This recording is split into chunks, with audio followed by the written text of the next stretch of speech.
मोदी जी, नीतीश कुमार जी, हमको ये बताइए, अगर कोई माँ अपने पेट में 9 महीने बच्चे को रखकर पैदा करती है और तुम्हारी सरकार की गलती और नाअहली की वजह से उसकी औलाद मर जाती है, तो आप जाकर उसको बोलेंगे कि ये लो तुम्हारे अकाउंट में हम 7,000 रुपये 10,000 रुपये डाल रहे हैं, तो वो माँ उस पैसों को निकालकर आग में जला देगी और कहेगी कि मेरा बच्चा या मेरी बेटी मरी क्यों, तुमने अस्पताल क्यों नहीं बनाया यहां पर।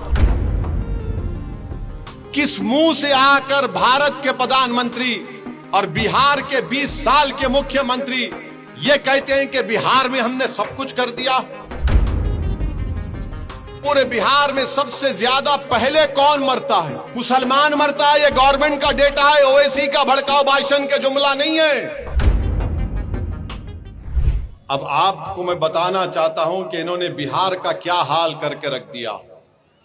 मैं हमारी मां और बहनों को बताना चाहता हूं, एक बड़ी तादाद में यहां पर जमा है और मेरी मां और बहनें मेरी इस बात से मुत्तफिक होंगी कि अगर कोई माँ अपने पेट में किसी बच्चे को पालती है, 9 महीने वो माँ कितने तकालीफ को बर्दाश्त करके उस औलाद को पैदा करती है।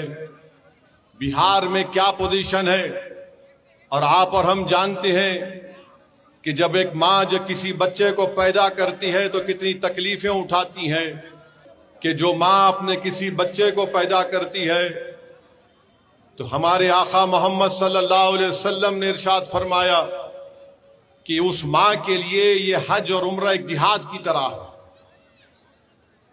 और बिहार में पोजीशन ये है कि जब कोई मां अपने बच्चे को पैदा करती है तो उसके पैदा होने के बाद वो बच्चा मर जाता है या बच्ची मर जाती है, जिसको अंग्रेजी में बोलते हैं इन्फेंट मोर्टेलिटी रेट, हिंदी में कहते हैं शिशु मृत्यु दर।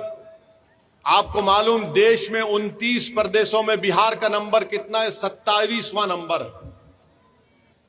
और आज आकर नरेंद्र मोदी ये कहते हैं कि हम बिहार में ये कर दिए, बिहार में वो कर दिए, हम बिहार के महिलाओं को पैसे देंगे, 25 लाख को हमने 7,000 दे दिए। मोदी जी, नीतीश कुमार जी, हमको ये बताइए, अगर कोई माँ अपने पेट में 9 महीने बच्चे को रखकर पैदा करती है और तुम्हारी सरकार की गलती और नाअहली की वजह से उसकी औलाद मर जाती है, तो आप जाकर उसको बोलेंगे कि ये लो तुम्हारे अकाउंट में हम 7,000 रुपये 10,000 रुपये डाल रहे हैं, तो वो माँ उस पैसों को निकालकर आग में जला देगी और कहेगी कि मेरा बच्चा या मेरी बेटी मरी क्यों, तुमने अस्पताल क्यों नहीं बनाया यहां पर। और ये झूठ बोलते हैं बीजेपी और नीतीश कुमार। और फिर यहां पर ये मैं नहीं कह रहा हूं, ये मोदी सरकार का नीति आयोग का डेटा है। फिर जो बच्चे अंग्रेजी में बोलते स्टंटेड, जिसको हिंदी में बोलते अविकसित बच्चे, कि क्या पोजीशन है बिहार का? 29 प्रदेशों में 27। जो बच्चे बोलते हैं कि वेस्टेड, इनको हिंदी में बोलते बर्बाद बच्चे, क्या पोजीशन है बिहार का? 27वां 29 प्रदेशों में। जो बच्चे पैदा होते हैं जिनका वजन कम होता है, क्या बिहार 27वें पोजीशन है 29 प्रदेशों में।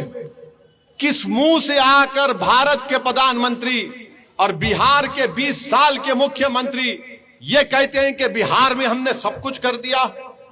सीमांचल में जो बच्चे पैदा होकर मर जाते हैं, जिसको मृत्यु दर बोलते हैं, यानी जिसको हमने अभी आप हिंदी में कहा शिशु मृत्यु दर, सीमांचल में वो है किशनगंज जिले में सबसे ज्यादा है। इसका जिम्मेदार कौन है बताओ आप? मेरी इज्जतदार मां और बहनों, 11 तारीख को वोट अगर आप डालने जाएंगी तो हम जो बात आपके सामने रख रहे हैं उसको याद रखकर आप अपने वोट का इस्तेमाल करिए। फिर आप ये भी देखिए, पूरे बिहार में सबसे ज्यादा पहले कौन मरता है? मुसलमान मरता है। ये गवर्नमेंट का डेटा है, ओवैसी का भड़काऊ भाषण के जुमला नहीं है। ये बिहार और केंद्र सरकार के लिए सबसे ज्यादा पहले मरने वाला मुसलमान है। और गुर्बत कितनी है बिहार में अल्पसंख्यक समाज मुसलमान की। बिहार प्रदेश कह रही है कि जो गांव में मुसलमान रहता है 50% गरीबी रेखा के दर से नीचे है, जो शहर में रहता है वो 44% है। इसका जिम्मेदार ओवैसी है क्या, बताओ? मेरे अजीज दोस्तों और बुजुर्गों, किशनगंज जिले में खवानगी का तनासुब 55%, और फिर जिसको हम कहते हैं कि चाइल्ड स्टंटिंग, यानी अविकसित बच्चे कितने किशनगंज में, वो करीब 40% के ऊपर हो जाते हैं। क्यों ये सब हो रहा है? क्यों ये इसलिए हो रहा है क्योंकि आप मुत्तहद होकर अपने वोट का इस्तेमाल नहीं करते।